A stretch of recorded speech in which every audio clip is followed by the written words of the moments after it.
இது கீழே கிடந்துச்சுங்க. உங்க பணம் தானே? ஆமாப்பா. தம்பி கொஞ்சம் நில்லு. யாரப்பா? நான் இந்த முருகனையே நம்பிட்டு இருக்கிற அனாதைங்க. தெரு தெருவா வண்டி தள்ளி கூலிக்கு பணம் வித்துக்கிட்டு இருக்கிறேன்.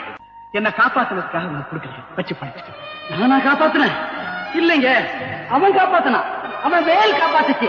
அவன் தான் உருவத்துல வந்து என்ன காப்பாத்திருக்கான். பல 1000 ரூபாய் பணத்தை பார்த்துட்டு உணர்வில்லாம கிடந்த என்ன அடிச்சு கொண்டுட்டு இந்த பணத்தை எடுத்துக்கிட்டு போகாம என் பக்கத்துல பாதுகாப்பா இருந்து இந்த பணத்தை திருப்பி தரேன்னா இத நீயா செஞ்ச? அவன் செஞ்ச. இந்த பணத்தை எடுத்துக்கப்பா. இல்லைங்க, வேண்டாங்க. இந்த பணத்தை வச்சு கோயிலுக்கு ஏதாவது செய்யுங்க. எனக்கு அவன் கொடுப்பான். அவன் தான்ப்பா என் உருவத்துல வந்து உன் ஏழ்மையை போக்குறதுக்காக கொடுக்கறான். உனக்கு சந்தேகம் இருந்தா அவனையே கேளு. என்னப்பா நீ பணம் கொடுக்கறேன்னு சொல்றேன், அவன் வேண்டாங்கிறான். சொல்லப்பா, நீயே சொல்லப்பா. ஏன்பா பேசாம இருக்கிற? இது உன் பணம்பா. இல்லப்பா, அதோ என் அப்பா முருகன் உத்தரவு கொடுத்தாப்பா. முருகன்